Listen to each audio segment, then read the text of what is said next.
Hello friends, I hope you are doing great. Today I will discuss about the political science question which can be very important for the upcoming exams. And I have already covered 30 questions in my previous video. If you have not watched, please visit on that.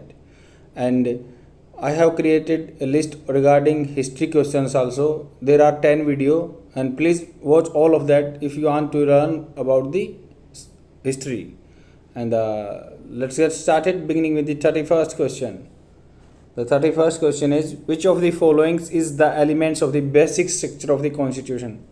इसमें पूछा गया कि basic structures जो Keshavananda Bharti case 1973 में जो बताई गई थी उसमें से क्या इसकी बेसिक स्ट्रक्चर्स हैं। स्टेटमेंट्स दी गई हैं, चलो हम पढ़ते हैं। The first statement is separation of the power, क्या जो शक्तियां हैं उनका वितरण अलगाव क्या बेसिक स्ट्रक्चर में आता है। The supremacy of the judiciary, क्या जुडिशरी की जो न्यायिकता की है, न्याय प्रणाली की, उसकी सुपरमेसी होती है, ये बेसिक स्ट्रक्चर है। थर्ड वन है the freedom and dignity of the individual, क्या स्वतंत्रता और एक आदमी की सम्मान क्या उसमें बेसिक स्ट्रक्चर में आता है। The fourth one is the free and fair election, free and fair election क्या बेसिक स्ट्रक्चर का पार्ट है। एंड करेक्ट आंसर हमें बताना है, आप अपना आंसर मार्क कीजिए, तब तक मैं आपको एग्जैक्ट आंसर बताता हूँ। और ये बहुत इजी क्वेश्चन है, शायद हर एक कैंडिडेट ने करेक्ट आंसर दिया होगा, अगर नहीं दिया कोई दिक्कत नहीं है, मैं आपको अच्छे से एक्सप्लेन करूँगा। फर्स्ट, थर्ड एंड फोर्थ इसका करेक्ट आंसर है। एक्सप्लेनेशन देखते हैं। इसमें यही दिया हुआ कि केशवानंद भारती केस आया था, केरला के एक सोशल रिफॉर्मर थे और ये लॉ की प्रैक्टिस करते थे। इन्होंने 1973 में केस पूछा कि भाई बेसिक स्ट्रक्चर क्या पार्लियामेंट सब चीज़ों को अमेंड कर सकती है।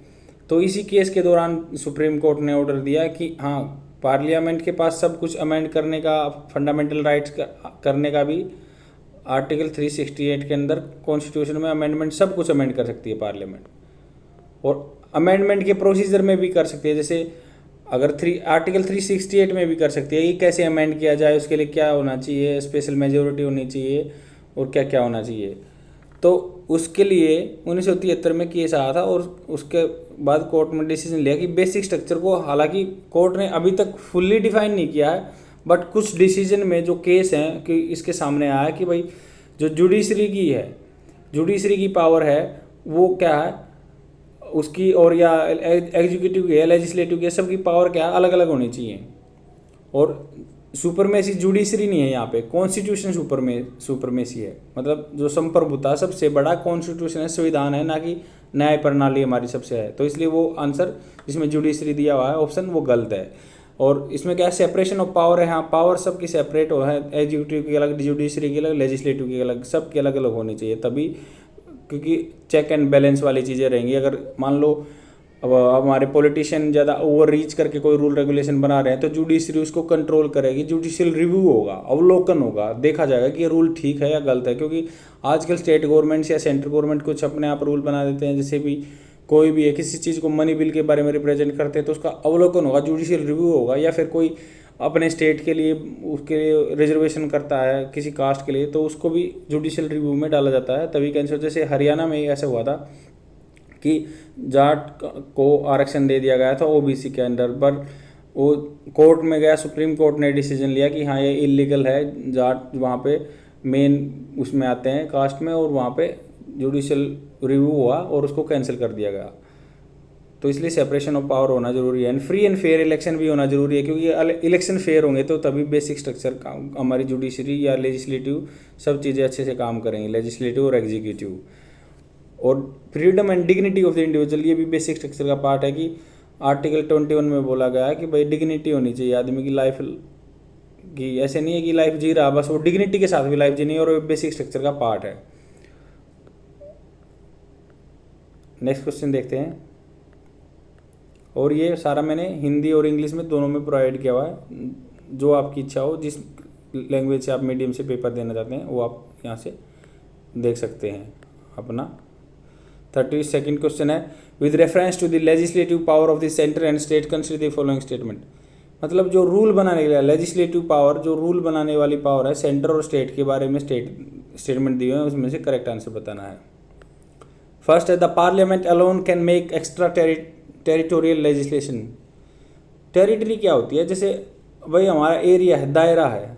पार्लियामेंट क्या है, जो पार्लियामेंट है क्या वो जो हमारी सांसद है वो क्या रूल बना सकती है एक्स्ट्रा टेरिटोरियल लेजिस्लेशन, मतलब क्या अपनी बाउंड्री से बाहर भी, जैसे बेरूबारी केस के बारे में आप जानते होंगे, नहीं पता तो मैं आपको बता दूं। जैसे बांग्लादेश में कुछ हमारी टेरिटरी थी, कुछ पोर्शन थे जिन पे हमारा स्वीकार था, अधिकार था, और उनका उनकी टेरिटरी हमारे अंडर थी, जो 2015 में एक्सचेंज हुई थी बेरूबारी केस के थ्रू। और तो ये बात तक क्या हमारे उन जो एक्स्ट्रा टेरिटोरियल हमारी टेरिटरी से बाहर है उनके बारे में भी रूल पार्लियामेंट बना सकती है। सेकेंड ऑप्शन है the law made by the state legislator are never applicable outside state. मतलब जो स्टेट लेजिस्लेटर है, जो स्टेट के रूल बनाने वाले हैं, जैसे हम बोलते इसको लेजिस्लेटिव असेंबली बोलते हैं, लेजिस्लेटिव काउंसिल भी है कई स्टेट में, क्या वो लॉ बनाते हैं, क्या वो स्टेट के बाहर एप्लीकेबल नहीं होते क्या। और थर्ड ऑप्शन है ड्यूरिंग नेशनल फाइनेंशियल इमरजेंसीज, जो वो फाइनेंशियल इमरजेंसी होती है आर्टिकल 360 के under, all the money bills in the state legislature can be introduce own with the previous sanction of the president. मतलब ये बोला गया कि आर्टिकल 360 के अंडर अगर मान लो फाइनेंशियल इमरजेंसी लगी हुई है तो क्या कोई भी फाइनेंस का बिल आएगा पहले प्रेसिडेंट का अप्रूवल चाहिएगा उसके लिए कोई भी स्टेट में। And the fourth one is the bill restricting the freedom of trade and commerce can be introduce in the state legislature with the previous sanction of the president. ये बोला गया कि अगर हमें संविधान में प्रोवाइड किया गया भाई हम पूरे इंडिया में कहीं पे भी ट्रेड एंड कॉमर्स कर सकते हैं, क्या उसका जो ट्रेड एंड कॉमर्स का जो वो है क्या हमें मतलब उसके लिए लेजिस्लेशन बनाना पड़ेगा, तो क्या हमें प्रेसिडेंट से पहले परमिशन लेनी पड़ेगी। विच ऑफ द फॉलोइंग्स करेक्ट, मतलब आप अपना करेक्ट आंसर टिक कीजिए, मैं आपको एग्जैक्ट आंसर बताता हूँ विद एक्सप्लेनेशन। और यहाँ पे अगर कोई गलती हो रही है तो कोई दिक्कत नहीं है, कुछ ना कुछ वीडियो में सीख के जाओगे आप, और सीखने के बाद क्या है आप एग्जाम में गलती नहीं करोगे, इससे ही हो जाएगा कि आपका चीज़ पक्की हो जाएंगी। फर्स्ट एंड फोर्थ इसका करेक्ट है। एक्सप्लेनेशन देखते हैं। फर्स्ट में क्या बोला गया है कि पार्लियामेंट बना सकती है लॉ आउटसाइड टेरिटरी भी, जैसे ही बांग्लादेश के जो मैं बता रहा था कि हमारी कुछ पोर्शन जो वहाँ पे थे वहाँ पे भी बना सकती है, या कोई हम टेरिटरी एक्वायर करते हैं, हमारे आदमी रहते हैं बाहर, तो हम भी उस पर भी रूल बना सकते हैं, पार्लियामेंट बना सकती है रूल, एक्स्ट्रा टेरिटोरियल लेजिस्लेशन बना सकती है। सेकेंड ऑप्शन इनकरेक्ट है, क्योंकि बोला गया कि प्रेसिडेंट की परमिशन क्या कोई भी लॉ बनाने के लिए स्टेट को फाइनेंशियल इमरजेंसी के टाइम लॉ अगर फाइनेंस से रिलेटेड कोई रूल है तो हमें पहले परमिशन नहीं लेनी है, स्टेट लेजिस्लेटर में पास करने के बाद में उसकी परमिशन लेनी है प्रेसिडेंट की रूल बनाने के लिए, ये रूल है। और क्या है वो अपनी टेरिटरी से बाहर कोई मान लो उसका कोई पोर्शन है, कोई आदमी रह रहा है तो, या उससे कोई ना कोई कनेक्शन है, मान ले कोई एक स्टेट का कनेक्शन है दूसरे स्टेट के साथ किसी न किसी रीजन से, या स्टेट कोई आदमी का कनेक्शन है तो उस पर टैक्स लगा सकता है स्टेट, तो स्टेट का क्या है उसके मतलब अपनी टेरिटरी की स्टेट की बाहर से भी लेजिस्लेशन लगा सकता है, तो इसका ये आंसर इनकरेक्ट है। और थर्ड ऑप्शन भी इसका इनकरेक्ट है, क्योंकि the president can direct states to reserve money bill and other finance bill passed by the legislature for the consideration of during financial emergency. ये मैंने बता दिया कि फाइनेंशियल इमरजेंसी लगेगी जब कंसिडरेशन के लिए रख सकता है, वो बाद की बात है, वो पहले परमिशन लेने की उसमें कोई रिक्वायरमेंट नहीं थी फाइनेंशियल इमरजेंसी के दौरान भी। और ये जो क्या है क्या बोल दिया कि जो सर्टेन बिल हैं एनुमरेटेड मतलब होता है एनलिस्टेड, लिस्ट कर या लिखे हुए हैं, enumerated in the state list can be introduce in the state legislature only with the previous sanction of the president. क्या बिल जो है कुछ सर्टेन बिल हैं, निश्चित बिल हैं जो स्टेट लिस्ट में दिए हुए हैं, जो शेड्यूल 7 में हमें सूची 7 में दिए गए हैं कि भाई ये जो रूल स्टेट बना सकती है, उसमें सूची दी हुई है कि ये सेंटर के ये हैं, स्टेट के रूल इन पे बना सकते हैं, या कंकरेंट लिस्ट भी होती है। तो वो लगा कि freedom of trade and commerce के लिए क्या है पहले प्रेसिडेंट की परमिशन सेंक्शन करवानी पड़ेगी तभी कोई रूल बनेगा। देखो bills on the certain matters enumerated in the state list can be introduced in the state list only with the previous sanction of the president. अगर मान लो ट्रेड एंड बिल से कोई रेस्ट्रिक्शन हटवाना है या लगाना है तो हमें पहले सैंक्शन लेना पड़ेगा प्रेसिडेंट का, तभी कोई स्टेट लेजिस्लेटर में हम अपना रिप्रेजेंट कर सकते हैं किसी भी बिल को। नेक्स्ट क्वेश्चन देखते हैं। 33 क्वेश्चन आ गया। With reference to the provision in the Indian constitution with respect to the citizenship, मतलब नागरिकता नागरिकता के बारे में अपने संविधान में क्या क्या बातें लिखी गई उसके बारे में स्टेटमेंट दिए हैं, ठीक और गलत बताना उसमें हमें। The provision deals only with the people who were eligible to become citizen at the time of the commencement of the constitution. ये बोला गया कि भाई जब हमारा संविधान लागू हुआ था ना, कमेंसमेंट मतलब क्या, जो हमारे सिटीजनशिप के रूल हैं क्या वो उन्हीं पे लागू होते हैं जब वो सिटीजन थे इंडिया के। मान लो 26 जनवरी 1950 को हमारा रूल लागू हुआ कि संविधान लागू हुआ, तो क्या उससे पहले उस टाइम पे 26 जनवरी 1950 तक जो भारत की नागरिकता थी जिनके ऊपर, क्या उनके ऊपर रूल लागू होते हैं? क्योंकि हमारे 2 से 11 में संविधान में दिया गया है कि भाई ये नागरिकता के वो हैं रूल हैं, आर्टिकल 2 से 11। Only the parliament can enact law regarding acquisition and loss of the citizen after the commencement of the, कि भाई संविधान के 26 जनवरी 1950 के बाद लागू के बारे में रूल क्या बना सकती है? पार्लियामेंट ही बना सकती है। या सिटीजनशिप में नागरिकता लेने के अधिकार में अमेंडमेंट कर सकती है parliament? Which of the following statements are correct? आप अपना आंसर मार्क कीजिए, तब तक मैं आपको एग्जैक्ट आंसर बताता हूँ। इसमें क्या है, स्टेटमेंट दोनों करेक्ट हैं। मतलब एक्सप्लेनेशन देखते हैं। एक्सप्लेनेशन में लिखा गया है कि भाई सॉरी मैंने 2 से 11 बताया, 5 से 11 हैं आपके कॉन्स्टिट्यूशन पार्ट 2 में नागरिकता के 5 से 11 में, आपको भी याद रखना है। ये अब मैंने गलती कर दी, कोई दिक्कत नहीं है, पर आपको हमेशा याद रहेगा कि 5 से 11 में हमारे नागरिकता के बारे में लिखा गया है, आर्टिकल 5 से 11 में, वो पार्ट 2 भाग 2 में है। और इन्होंने बोल दिया कि पहली स्टेटमेंट क्या बोलती है कि become who citizen at the India come, जो 26 जनवरी 1950 को भारत का नागरिक था ना, तो उसके लिए तो ये रूल हैं 5 से 11 में दिए हुए हैं। अगर आगे किसी को नागरिकता देनी है, अमेंडमेंट करना उस रूल में, तो वो पार्लियामेंट कर सकती है। और जो सिटीजनशिप अमेंडमेंट एक्ट आया था जो 1955 में रूल आ गया था कि नागरिकता के, हमारे ज़्यादातर नागरिकता के रूल इसी से बताए हुए हैं, जो साइन डाई बोलते हैं कि कोई ब्लड से नागरिकता मिलती है, नेचुरलाइजेशन से मिलती है, या हमें मान लो किसी ने, मान लो किसी के पेरेंट इनहेरेंट प्रॉपर्टी यहाँ पे है, या उसके दादा या पूर्वज यहाँ पे रहे हुए हैं तो उसको मिल सकती है। तो सभी चीज़ें हमारे कम वो पार्लियामेंट में अमेंडमेंट के थ्रू ही मिली है किसी को भी। नेक्स्ट क्वेश्चन देखते हैं, 34th क्वेश्चन है, with reference to the proclamation of the national emergency Indian constitution consider following. National emergency अगर संविधान में दी गई है तो उसमें उसके बारे में स्टेटमेंट दिया, कोई राइट और रॉन्ग बताना है। It must be approved both the house of the parliament within the 1 month from the date of issue. हमने कल भी ये पढ़ा था कि प्रेसिडेंट इशू कर देता है, उसके 1 महीने के बाद पास होना चाहिए ये रूल, तभी वो लागू रहेगी। It can extend with in the approval of the parliament every 6 month। क्या हर 6 महीने में अप्रूवल लेना चाहिए? हाँ, हमने पढ़ा था कल, हाँ लेना चाहिए। It can extended beyond the 3 years, मतलब ये क्या 3 साल से ज़्यादा जा सकती है? इसके बारे में स्टेटमेंट कौन सी ठीक है? आप अपना आंसर बताइए, तब तक मैं आपको एग्जैक्ट आंसर बताता हूँ। फर्स्ट एंड सेकंड इसका करेक्ट है, थर्ड इसका गलत है। फर्स्ट में बोला गया कि भाई the proclamation of the emergency must be approved both house the parliament, 1 महीने के बाद इशू कर देनी है तभी वो लागू रहेगी। इशू करने के 1 महीने बाद अप्रूव होनी चाहिए पार्लियामेंट में सिंपल मेजोरिटी से। Once the national emergency is approved both the house of the parliament the 6 month within the approval of the parliament every 6 month can be extend, मतलब हर 6 महीने में एक्सटेंशन लेना पड़ेगा तब ये एटर्निटी तक चालू रहेगी।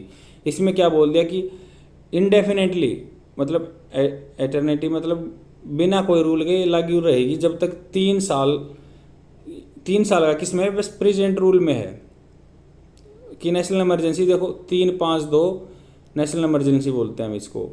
और जो प्रेसिडेंट है जो इसको कॉन्स्टिट्यूशनल इमरजेंसी बोलते हैं 356, मान लो किसी स्टेट में दिक्कत होती है तो। और इससे आप एक बात याद सकते हो, जो 44वां और तीसरा फाइनेंशियल इमरजेंसी, यही 3 तरह की इमरजेंसी होती है 360 में।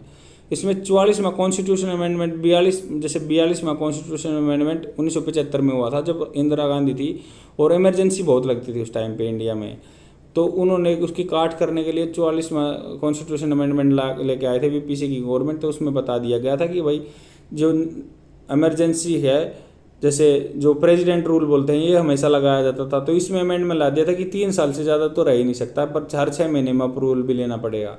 पर जो नेशनल इमरजेंसी है मतलब इसमें आर्म रेबेलियन बोलते हैं उस चीज़ को, जो 44वें संविधान संशोधन में बता दिया था कि पहले टर्म थी इंटरनल डिस्टर्बेंस।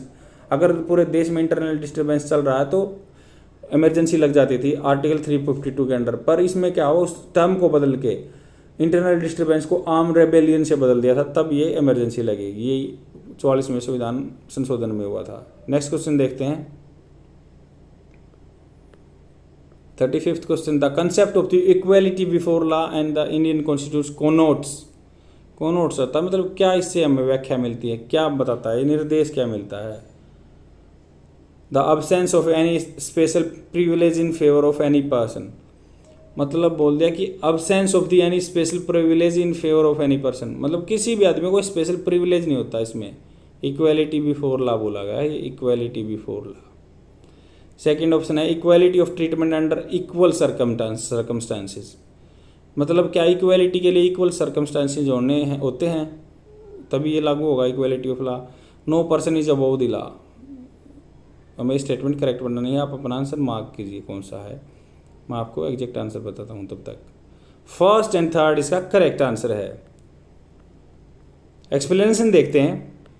इस एक्सप्लेनेशन में दिया गया है कि आर्टिकल 14 के अंदर, संविधान में आर्टिकल 14 के अंदर बताया गया है कि state shall not deny any person equality before law, मतलब आर्टिकल 14 में दे दिया कि भाई स्टेट को सब इक्वल मानने हैं और नहीं किसी को डिनाई कर सकता, मना नहीं कर सकता। Equal protection of the law, मतलब इक्वल प्रोटेक्शन उनके लॉ की जो कानून की है वो इक्वल प्रोटेक्शन होगी within the territory of India. The concept of equality before law is British origin while the concept of the equal protection of laws has been taken from American constitution. देखो अब इसमें दो term है, equality before law, equal protection of the law. Equality before law क्या है, मतलब सब बराबर हैं, चाहे को बच्चा हो कोई बूढ़ा हो कुछ भी हो सब बराबर है। इक्वलिटी बिफोर लॉ ये ब्रिटिश गवर्नमेंट से लिया गया है, अंग्रेजों से हमने लिया था। और इक्वल प्रोटेक्शन ऑफ लॉ ये हमने अमेरिका के को संविधान से लिया गया है। इनमें दो टर्म अलग अलग हैं, इसका मैं आपको मतलब बता देता हूँ।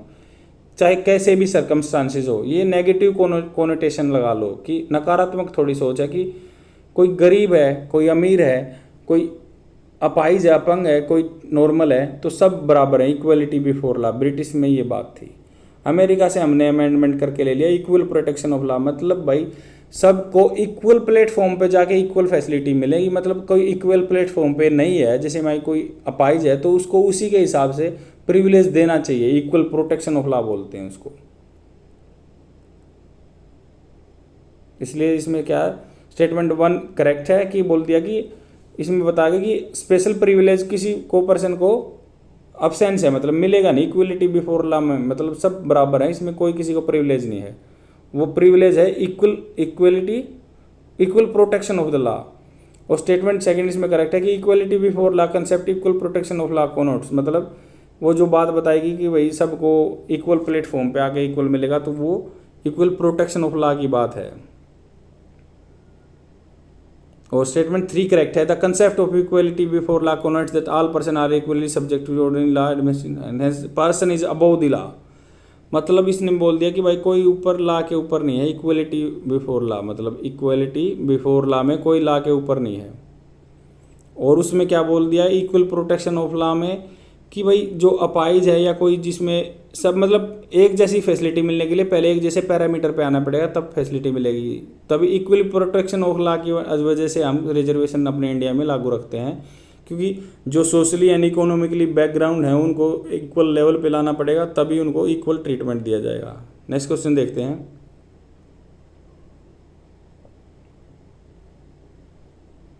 36th क्वेश्चन है, which of the followings are directive of to the state outside the part 4 of the Indian constitution, मतलब ये बता दिया कि हम जिनको directive principle of state policy बोलते हैं, DPSP पार्ट 4 में होते हैं, राज्य के नीति निर्देशक सिद्धांत, तो उनके बारे में स्टेटमेंट दी गई हैं। The state should provide educate facility for instruction in mother tongue, मातृभाषा में क्या स्टेट को फैसिलिटी प्रोवाइड करवानी चाहिए बच्चों को primary stage of the education, मतलब जो प्राइमरी एजुकेशन लेते हैं 1ली से 5वीं तक, उनमें क्या है लिंग्विस्टिक माइनॉरिटी हैं जो इंडिया में, उनको क्या उनकी मदर टंग में फैसिलिटी प्रोवाइड करवानी चाहिए एजुकेशन की। सेकंड ऑप्शन है, it shall be the duty of the union to promote the spread of the Hindi, ये हिंदी को प्रमोट करने की रिस्पॉन्सिबिलिटी यूनियन गवर्नमेंट की है।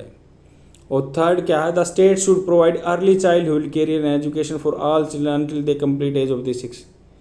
क्या मतलब स्टेट बोलते हैं मतलब कंट्री की रिस्पॉन्सिबिलिटी है क्या, जो अर्ली चाइल्डहुड कैरियर मतलब 6 साल से पहले की अगर उनको देते हैं तो वो क्या स्टेट यूनियन की रिस्पॉन्सिबिलिटी है।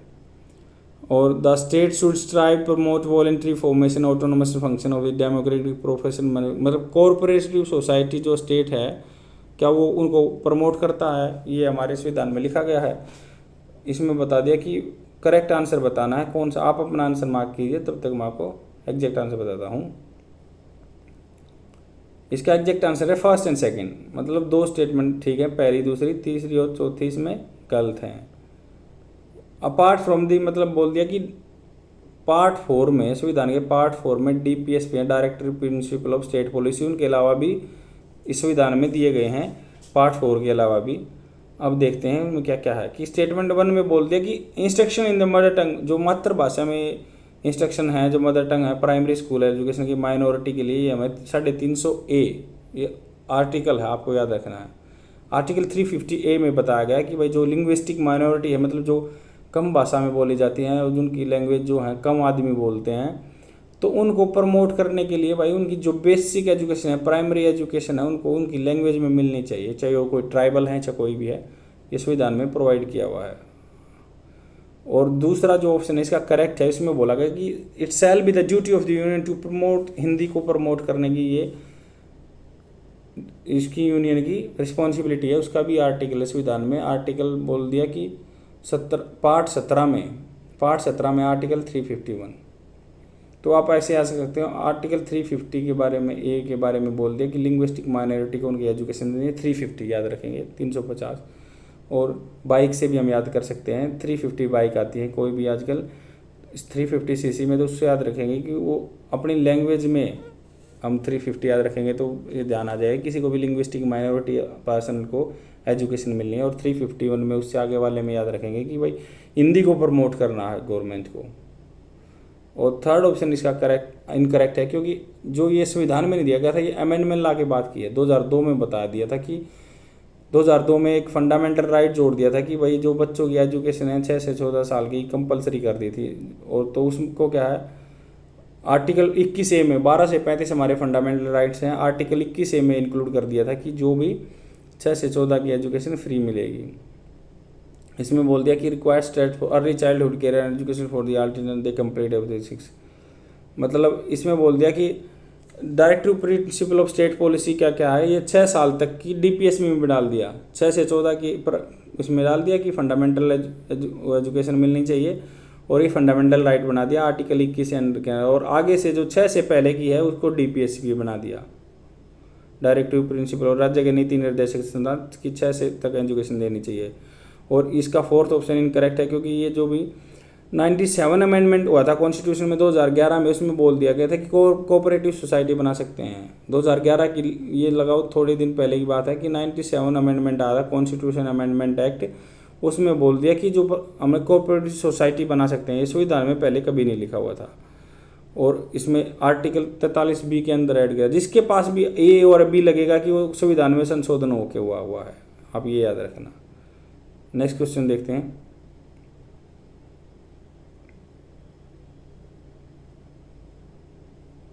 Thirty seventh question, consider the following statement में से हमें करेक्ट और रॉन्ग बताना है।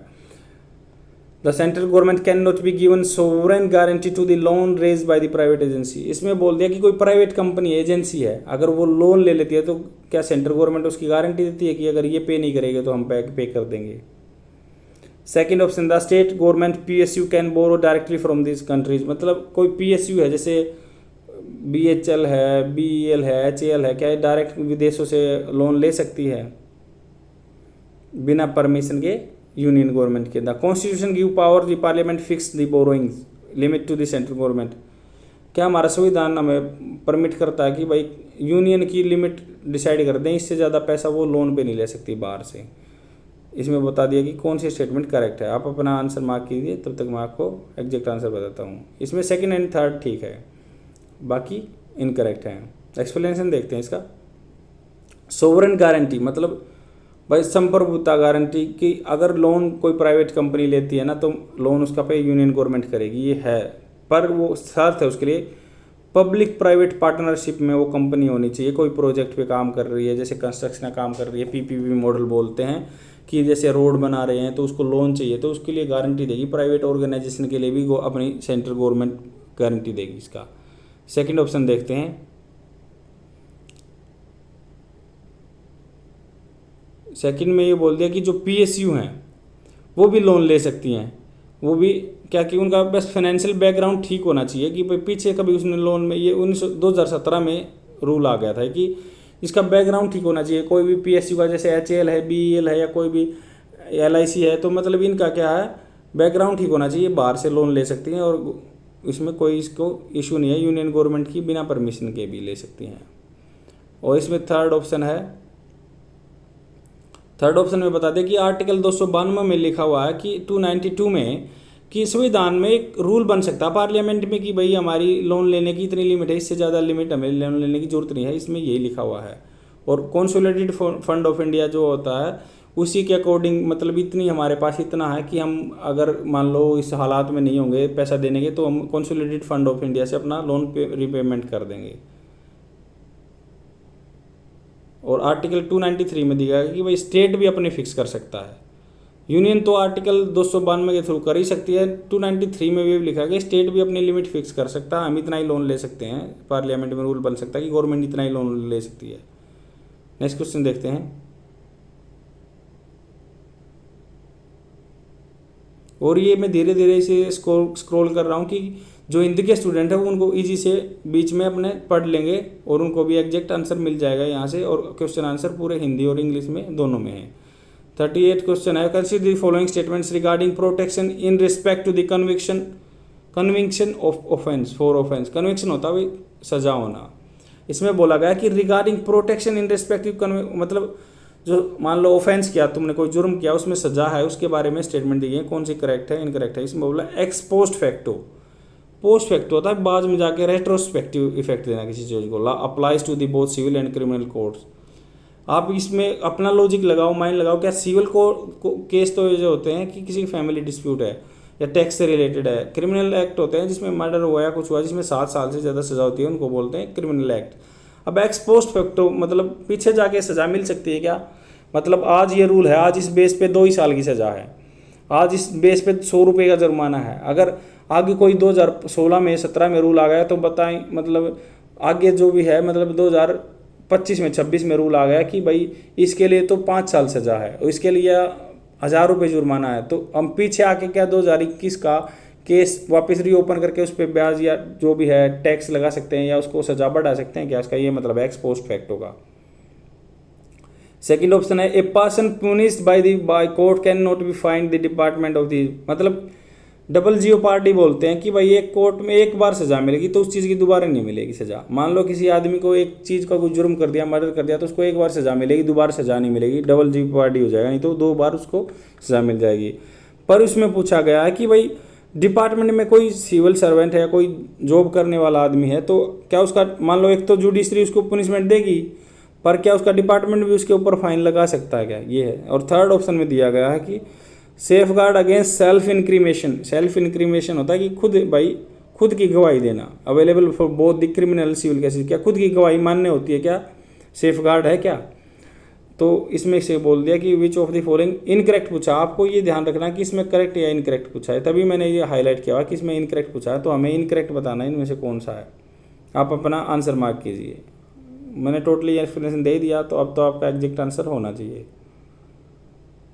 इसमें डी आंसर करेक्ट है, मतलब तीनों ऑप्शन इनकरेक्ट है। इसमें आप देखते हैं कि एक्स पोस्ट फैक्टो उसको बोलते हैं रेट्रोस्पेक्टिव इफेक्ट देना किसी भी चीज़ को, जैसे अभी हमारा उसके साथ वोडाफोन के साथ केस चल रहा था वही। आर्टिकल 20 में दिया हुआ है कि भाई पोस्ट फैक्टो मतलब किसी आदमी को एक बार सजा मिलेगी, उसके पीछे जाके रूल में सजा नहीं दे सकते, यही आर्टिकल 20 में दिया हुआ है ये चीज़ें। और अब सेकंड ऑप्शन देखते हैं, इसमें बोल दिया कि भाई डबल जीओपार्डी नहीं बोलेंगे उसको, अगर डबल जीओपार्डी लागू होती है जब दोनों जुडिशरी बॉडी हों, वो तो एक एडमिनिस्ट्रेटिव बॉडी है जिस ऑर्गेनाइजेशन में वो काम कर रहा है, तो वो फाइन लगा सकते हैं, इसलिए इनकरेक्ट है। No self incrimination denotes that no person accuse of any offence shall be compelled by to be a witness. मतलब क्या है, एक आदमी को पिटाई करके या कुछ भी करके उसको कंपेल नहीं, ज़बरदस्ती नहीं की जा सकती उसके खुद के खिलाफ विटनेस बनने का। ये सिर्फ क्रिमिनल लॉ में है कि क्रिमिनल कोर्ट के लिए केस में है कि भाई किसी आदमी को मार पीट के उससे जुर्म कबूल नहीं करा सकते कि आपने एक मर्डर किया हुआ और वो सेल्फ इंक्रिमिनेशन उसकी खुद की गवाही नहीं चलेगी उसमें अपन उसके केस में। बट क्या है इसमें, क्या है उसमें बात यह है कि वो एविडेंस इकट्ठा कर सकते हैं बस। Compulsive production of material objects, अच्छा उसके फिंगरप्रिंट्स भी ले सकते हैं, ब्लड स्पेसिफिक भी ले सकते हैं और उसकी बॉडी का चेकअप भी हो सकता है अगर उसको क्रिमिनल केस के लिए। बस ये है कि उसकी गवाही, जुबान की गवाही नहीं मानी जाएगी, बट उसके ये चीज़ें ले सकते हैं, सैंपल ले सकते हैं, उससे प्रूव करने की कोशिश कर सकते हैं हम। नेक्स्ट क्वेश्चन देखते हैं। और ये सिर्फ क्रिमिनल के लिए, सिविल के लिए हो सकता है। सिविल के लिए आदमी कोई चोरी किया तो उसकी खुद कबूल कर सकता है और वो मान्य होगी सिविल कोर्ट में, बट क्रिमिनल प्रोसीजर के लिए मान्य नहीं है चीज़ें। उसमें फिर क्या है, पुलिस को प्रूव करना पड़ेगा कि इसने हथियार यूज़ किया था या कि यूज़ किया था इसी के दौरान, या इसके सैंपल है, फिंगरप्रिंट्स लगे हुए हैं, तभी उसको सज़ा मिलेगी। उसका सेल्फ इंक्रिमिनेशन, खुद की गवाही खुद के खिलाफ नहीं दे सकता बंदा। 39th क्वेश्चन है, with reference to the grounds for the imposition of president rule. हमने पढ़ा था पहले नेशनल इमरजेंसी बोलते हैं, अब ये प्रेसिडेंट रूल बोल दो इसको 356 को, या बोल दो कॉन्स्टिट्यूशनल इमरजेंसी, जो हमारी इंदिरा गांधी, श्रीमती इंदिरा गांधी ने बहुत बार यूज किया था इसका 1975 के आसपास। इसमें बोल दिया कि उसके बारे में स्टेटमेंट क्या ठीक है, 356 जो इमरजेंसी लगती है, या उसको हम प्रेसिडेंट रूल भी बोल देते हैं। कॉन्स्टिट्यूशनल इमरजेंसी बोल दो, प्रेसिडेंट रूल बोल दो, तो इसमें क्या है, क्या इसके है, if the governor is satisfy with the situation, क्या गवर्नर सेटिस्फाई है तो स्टेट में वो लग सकती है। Government of state, government can be can with the provision of the constitution. Governor को कोई प्रूव करना होता है कि भाई इस स्टेट में लगनी चाहिए। सेकंड ऑप्शन है, it's if a state fails to comply with the और give effect any direction from the centre, कि नेशनल इमरजेंसी तब भी लग सकती है जैसे कोई डायरेक्शन आया यूनियन गवर्नमेंट की तरफ से स्टेट में कि आपको ये रूल लागू करना, अगर वो उसकी कंप्लाई मतलब उसके परफेक्ट काम नहीं कर रहा उसके अकॉर्डिंग, क्या तभी नेशनल इमरजेंसी लग सकती है। थर्ड ऑप्शन है, the president can act only on the report of the governor of state, क्या प्रेसिडेंट है क्या गवर्नर की रिपोर्ट पे एक्ट करेगा, खुद वो डिसीजन नहीं ले सकता किस स्टेट में नेशनल इमरजेंसी लगाने के लिए। इसमें हमें करेक्ट आंसर बताना कौन सा, आप अपना आंसर मार्क कीजिए, तब तक मैं आपको एग्जैक्ट आंसर बताता हूँ। इसका आंसर है बी, सेकेंड और लेंस का करेक्ट आंसर है। एक्सप्लेनेशन देखते हैं। इसमें बोल दिया कि आर्टिकल 355 में सेंटर की ड्यूटी है कि भाई जो रूल बना रहे हैं सेंटर स्टेट में रूल लागू होना चाहिए। आर्टिकल 355 में ये बात लिखी हुई, सेंटर को पावर दी हुई है कि स्टेट का देख रेख करना है और जो संविधान के अनुसार वहाँ पे काम हो रहे हैं नहीं हो रहे, जो रूल हमने यूनियन पार्लियामेंट ने बनाया है वो यहाँ पे लागू हो रहा नहीं हो रहा, संविधान का फॉलो हो रहा नहीं हो रहा, कॉन्स्टिट्यूशन के खिलाफ, अपनी मर्जी नहीं कॉन्स्टिट्यूशन का फॉलो हो रहा नहीं हो रहा। स्पेशल मेंशन किया मैंने, कॉन्स्टिट्यूशन यहाँ पे लिखा हुआ है। और दो फर्स्ट स्टेटमेंट नहीं करेक्ट इसलिए है कि उसने बोल दिया कि it the satisfaction of the president not the governor, मतलब सेटिस्फैक्शन प्रेसिडेंट का होना चाहिए कि यहाँ पे इमरजेंसी लगनी है, गवर्नर पे बात नहीं बनेगी, प्रेसिडेंट का सेटिस्फैक्शन होना चाहिए, तभी वो प्रोक्लेम करेगा, घोषणा करेगा कि इसमें नेशनल इमरजेंसी लग गई। और सेकंड ऑप्शन इसलिए करेक्ट है इसका कि आर्टिकल 365 में बोला गया कि भाई स्टेट फेल हो जाए, क्या है सेंटर के गाइडलाइन जो दी है उनको इम्प्लीमेंट करने के लिए, तो वहाँ पे भी इमरजेंसी लग सकती है इसलिए। और 365 आर्टिकल में दिया हुआ है कि उसको जो स्टेट में रूल सेंटर में रूल बनेगा उसको इम्प्लीमेंट करना है स्टेट को उस पर अपने, अगर नहीं तो फिर नेशनल इमरजेंसी लग जाएगी। और थर्ड इसका इनकरेक्ट है, to impose the constitutional emergency the president can either honour, मतलब क्या है वो या तो गवर्नर की रिपोर्ट पे एक्ट कर सकता है या खुद अपने आप भी, बिना कोई ज़रूरी नहीं है कि वो गवर्नर की रिपोर्ट पे एक्ट करे, वो खुद भी डिसीजन ले सकता है इमरजेंसी को इम्पोज करने का। नेक्स्ट क्वेश्चन देखते हैं। 40th question, with reference to the north eastern council, मतलब हमारे इंडिया में 6 काउंसिल हैं, जोनल काउंसिल बोलते हैं उसको, कि उसके अब ये नॉर्थ ईस्ट काउंसिल के बारे में बताया क्योंकि हमें स्टेट रीऑर्गेनाइजेशन एक्ट के थ्रू 6 ही काउंसिल बनाई थी, 7वीं तो तब बनी थी, नॉर्थ ईस्ट काउंसिल बनी थी, तो इसके बारे में पढ़ते हैं। इसमें बोल दिया कि पहली स्टेटमेंट दी गई है, formation of the state of the Sikkim led to the creation of the north east council. क्या जो सिक्किम का स्टेट बना था तभी क्या नॉर्थ ईस्टर्न काउंसिल बनी थी। सेकंड ऑप्शन है, the governor of the 8 north east states are member of the council. जो क्या है, इनके गवर्नर हैं 8 स्टेट के, जो भी 7 सिस्टर प्लस सिक्किम, क्या इन स्टेट्स के जो हैं वही उनके गवर्नर उसमें मेंबर होते हैं काउंसिल में, जो नॉर्थ जोनल काउंसिल बोलते हैं, नॉर्थ ईस्ट काउंसिल बोलते हैं उसको। The vice chairperson is the one chief minister of the north east states in rotation. मतलब क्या है, जो वाइस चेयरपर्सन होता है क्या रोटेशन में हर स्टेट का 8 में से एक एक करके बनते हैं क्या उसके वाइस चेयरमैन। इसमें करेक्ट इनकरेक्ट आंसर बताना, करेक्ट बताना है, आप अपना आंसर मार्क किए। सेकंड इसका आंसर करेक्ट है। इसमें एक्सप्लेनेशन देखते हैं। इसमें बोला कि नॉर्थ ईस्ट काउंसिल है जो nodal agency for the economic and social development. मतलब नॉर्थ ईस्ट के जो स्टेट हैं बैकग्राउंड माना जाता है उनको, ये इनका बैकवर्ड हैं तो इनको सोशल डेवलपमेंट करना है, इकोनॉमिक डेवलपमेंट करना है, इसलिए उनको काउंसिल में बांट दिया। अरुणाचल प्रदेश है, आसाम है, मणिपुर, मेघालय, मिजोरम, मतलब 7 सिस्टर्स जो स्टेट है प्लस सिक्किम। बट इसमें बोला गया कि सिक्किम बना तब ये नॉर्थ ईस्ट काउंसिल नहीं बनी, ये सिक्किम को इंक्लूड किया गया। नॉर्थ ईस्ट काउंसिल बाद काउंसिल 1971 में नॉर्थ ईस्ट काउंसिल बनी थी। 1971 में नॉर्थ ईस्ट काउंसिल बनी थी, उत्तर पूर्वी वो काउंसिल बनी थी 1971 में। और अदर 5 जोनल काउंसिल है जो अदर, सॉरी मैं 6 बोल रहा था, 5 हैं, अदर जो 5 है इसको मिला के 6 हैं। 6 जोनल काउंसिल में बांटा गया है पूरे इंडिया को। अदर जो 5 हैं वो स्टेटरी ऑर्गेनाइजेशन एक्ट आया था 1956 में, तब बनी थी। और ये अकेली जो 6th जो छठी बनी थी ये 1971 में बनी थी नॉर्थ ईस्ट काउंसिल। और इसमें सिक्किम तो 2002 में ऐड किया है, पहले तो 7 सिस्टर स्टेट थे 1971 में। अब सेकंड इसका क्या है, इसमें बोल दिया कि काउंसिल कंप्राइजेज द गवर्नर और chief minister of the council. मतलब ये क्या है, एक तो गवर्नर होगा, एक चीफ मिनिस्टर होगा, 2 तो हो ही गए, और 3 members from the nominated by the president as per the close of the north east council का क्लोज है 1971 के रूल का, जो उसके 3 आदमी होंगे, एक तो गवर्नर हो गया, एक चीफ मिनिस्टर हो गया मेंबर काउंसिल के मेंबर, और एक 3 आदमी जो प्रेसिडेंट रिकमेंड करेगा। इसमें क्या है कि जो होम मिनिस्टर होता है, home minister ex officio chairman, मतलब ऑटो में है, उसको कुछ नहीं करना, पर जो होम मिनिस्टर होगा वो नॉर्थ ईस्ट काउंसिल का चेयरमैन होगा। और इसके जो वाइस चेयरमैन होते हैं उसके होते हैं मिनिस्ट्री ऑफ स्टेट इंडिविजुअल वाले और ministry of development of the north, मतलब north east ex officio vice chairman. मतलब जो इसमें क्या है, मिनिस्ट्री ऑफ स्टेट का वाइस चेयरमैन रहता है, ना कि उसका गवर्नर रहता है।